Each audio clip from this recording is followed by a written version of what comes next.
Bonsoir, chers amis des différents organes de médias. La coordination nationale du FNDC a bien voulu animer ce point de presse avec vous afin d'échanger avec vous sur un certain nombre de points. Comme vous le savez tous, depuis le 29 juillet 2022 à 23h30, nous observons une trêve de nos manifestations sur les places publiques et dans les rues, sur la demande expresse du président bissau-guinéen.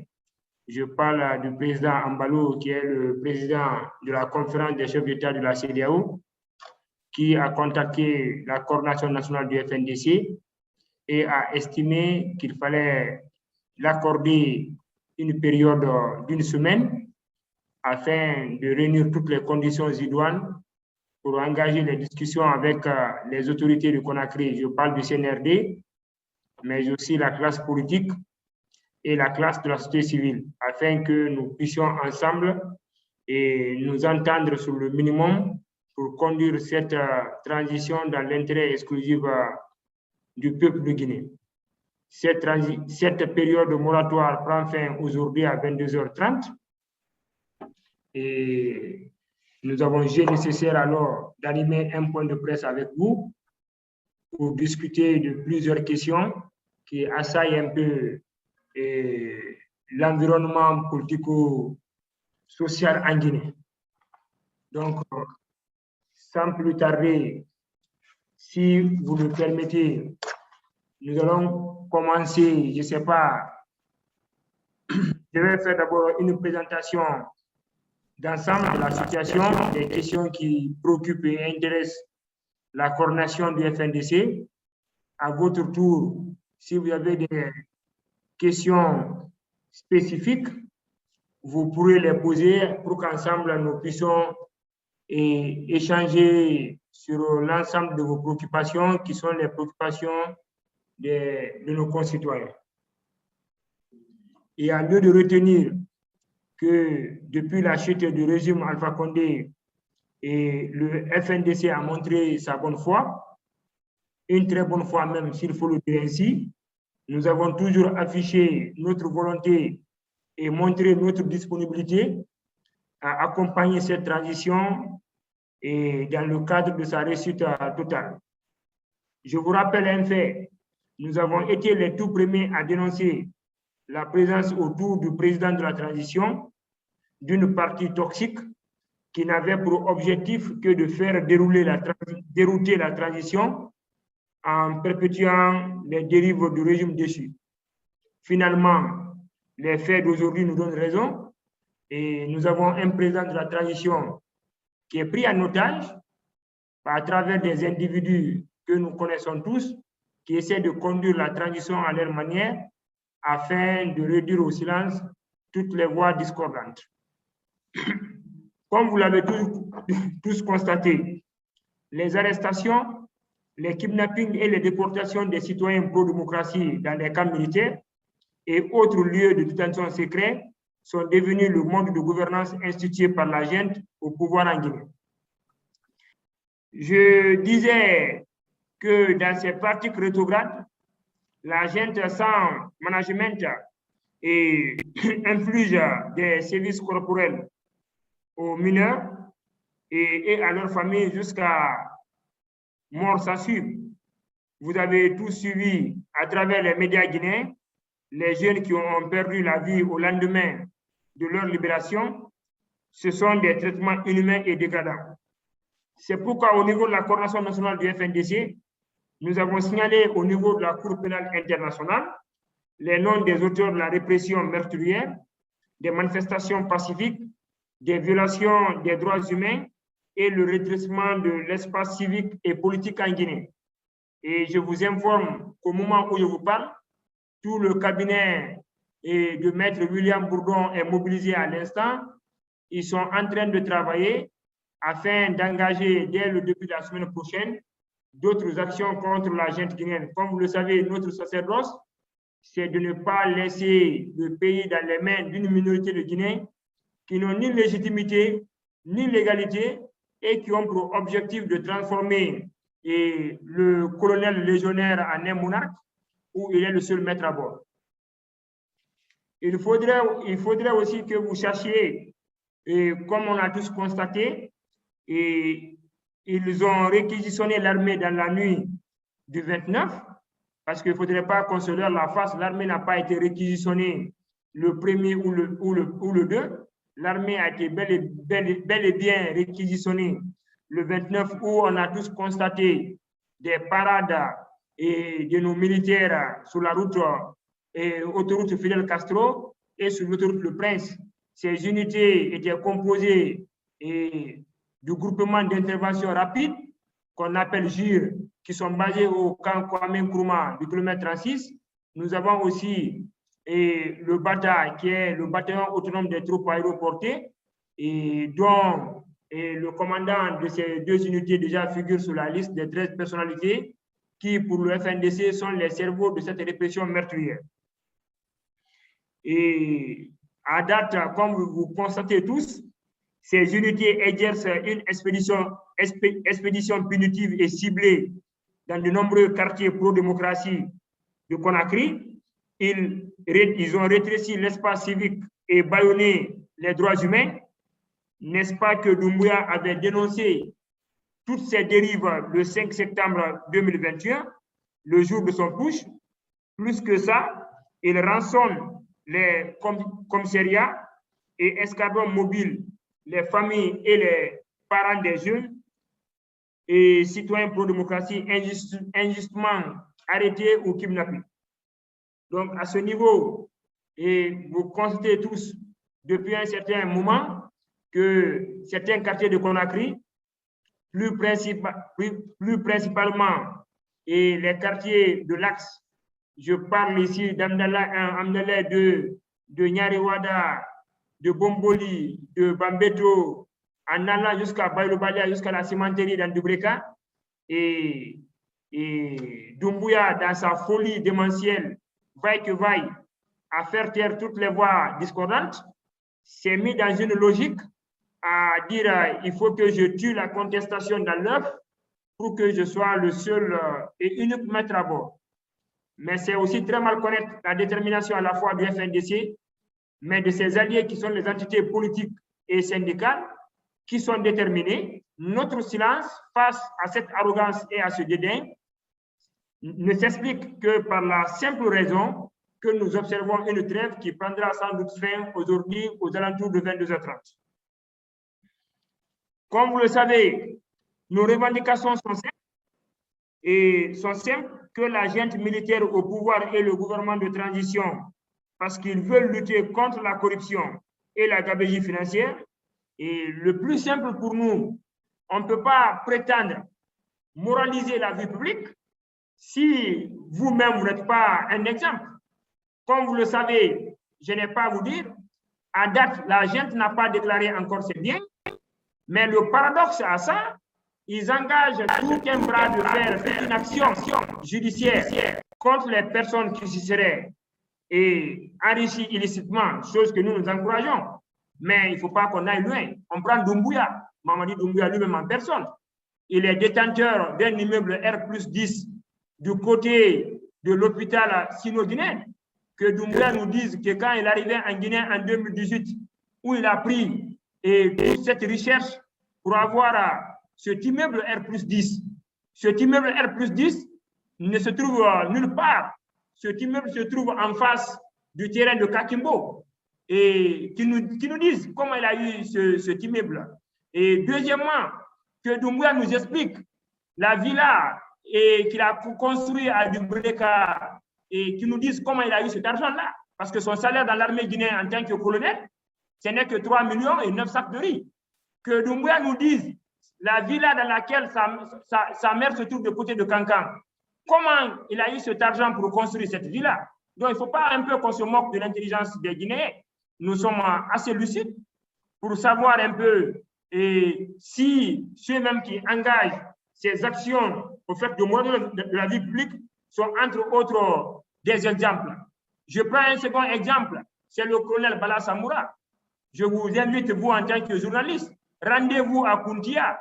Regardez la villa que Bala Samoura a construite à Kountia. Et posez-vous la question, est-ce que cette bande peut prétendre moraliser la vie publique en Guinée? Venez à Lambani, dans sa première résidence de Bala Samoura. Allez visiter, posez-vous la question. Si le salaire de 3 millions et de 8 à 9 sacs de riz que Bala Samoura prend à la fin du mois peut le permettre d'avoir une telle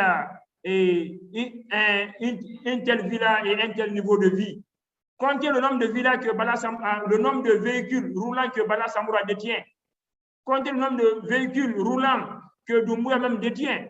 C'est de se moquer de l'intelligence des Guinéens pour les faire comprendre qu'ils sont vertueux, qu'ils sont respectueux au fait des règles ou des principes orthodoxes de bonne gouvernance.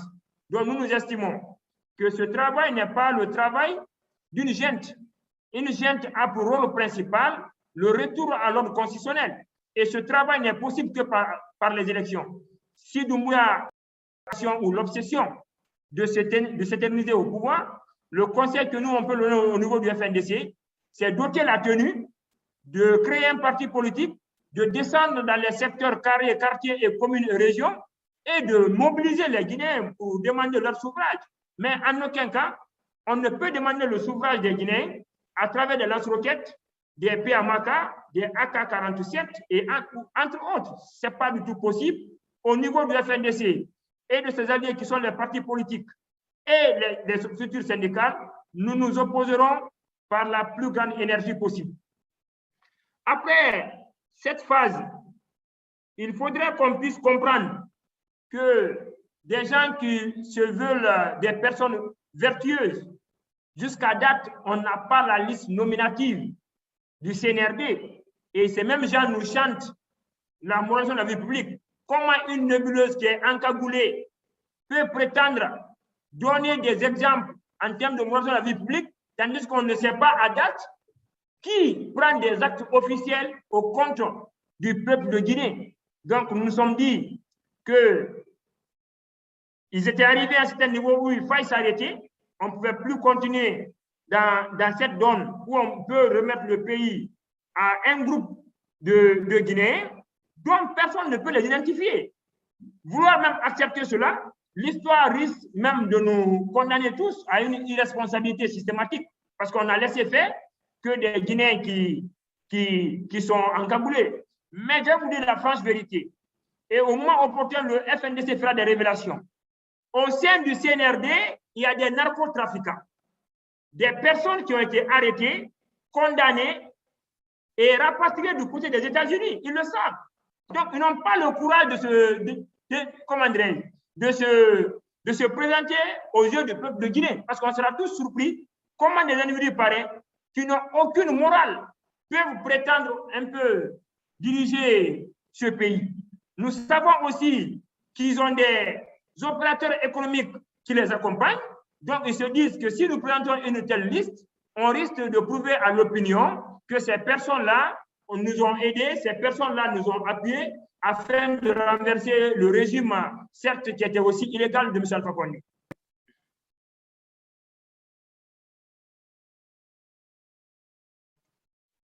Ce que nous pouvons demander dans ce contexte actuel, comme vous le savez, dans la philosophie du FNDC, c'est comment promouvoir du moins la paix, la stabilité et le vivre ensemble. C'est l'arrêt systématique des harcèlements juridiques et judiciaires des leaders à la fois de la société civile et des partis politiques, une ouverture immédiate des enquêtes sérieuses et indépendantes pour retrouver les auteurs, les co-auteurs des destructions des biens, des tueries et aussi une enquête au niveau des unités du groupement d'intervention rapide GIR, du BATA et des unités de police et de gendarmerie sur toutes les exactions qui ont eu lieu les journées du 28, du 29, du 30 et suivant. Je vous rappelle aussi qu'à date, nous sommes à 6 morts au total que la commission en charge de monitoring du FNDC a pu identifier, des centaines de blessés graves dont certains par balle, et des centaines d'adolescents qui ont été enlevés depuis cette période par le CNRD au pouvoir en Guinée. Nous avions aussi demandé expressément au président en charge de la conférence et de la conférence des chefs d'État de la CEDEAO et de faire de son mieux, de tout son pouvoir, et pour parler à la gente guinéenne afin qu'elle puisse raison garder. On ne peut en aucun cas, comme on l'a toujours dit dans nos déclarations ou communiqués, confondre une période de transition en une période normale. On ne peut pas confondre un gouvernement de transition en un gouvernement de développement. On ne peut pas prétendre confondre un gouvernement de transition en un gouvernement issu. Allô, vous m'entendez? OK. Donc, à ce niveau, nous avons la rencontre qu'on a eue avec le président en exercice de la CEDEAO.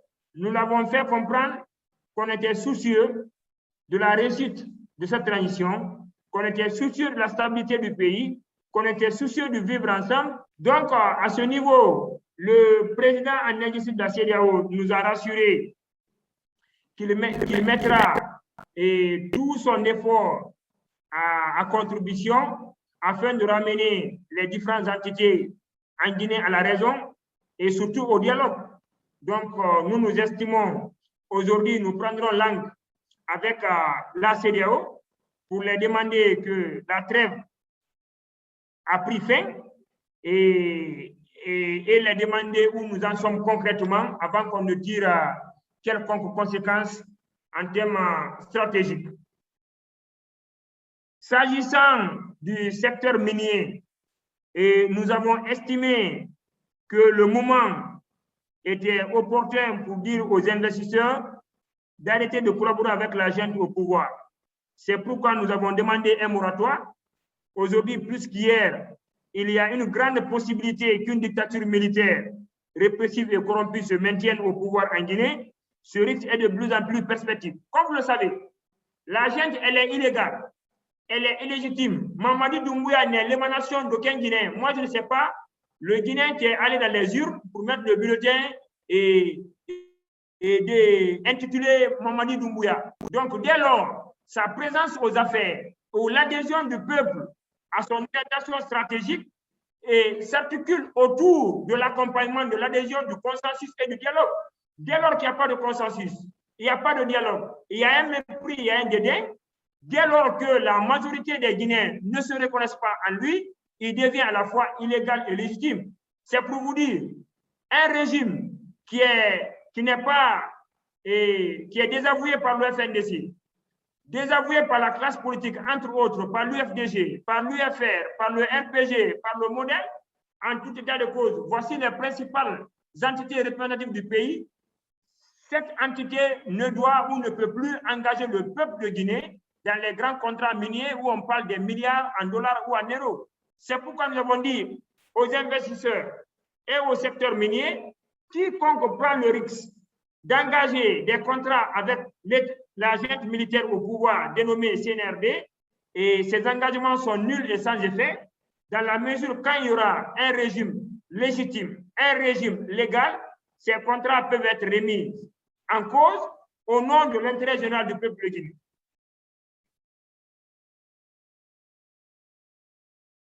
Nous avons aussi invité les mêmes sociétés minières et investisseurs, surtout à la vigilance et à un sens de responsabilité. Dans le cas contraire, comme je viens de le dire, ces sociétés minières et investisseurs nationaux et étrangers du moins, assumeront la responsabilité quant à une possible annulation de tous les contrats signés avec le CNRD et son gouvernement par les futures autorités légales et légitimes. Pour finir, au niveau du FNDC, nous restons déterminés, nous assumerons toute notre responsabilité qui nous incombe afin d'apporter notre modeste contribution pour que la Guinée aille de l'avant et ne tombe plus dans les travers. C'est pourquoi au niveau de toutes les commissions et services du FNDC, je prends principalement la commission en charge de l'organisation de la manifestation, de la mobilisation et de la gestion des antennes. Je puis vous le rassurer que du niveau de préparation, nous sommes fin prêts.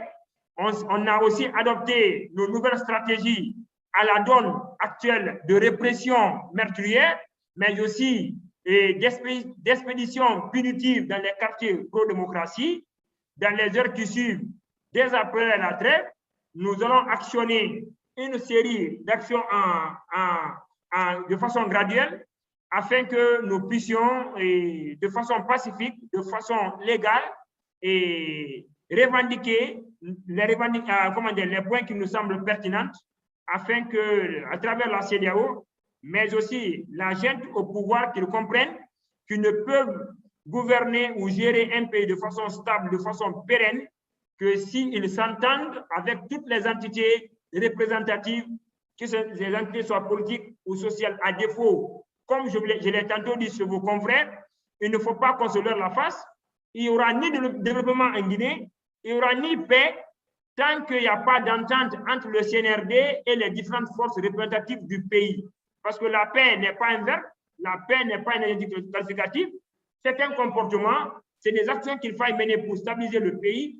Si ceux-ci ne sont pas faits, je pense bien qu'il serait pratiquement impossible et que nous puissions connaître ou rêver à cette Guinée dont nous avons tant voulu. Donc, je m'arrêterai là et pour passer la parole au modérateur, si nos amis ont des questions précises et concises, je suis disposé à la répondre. Je vous remercie.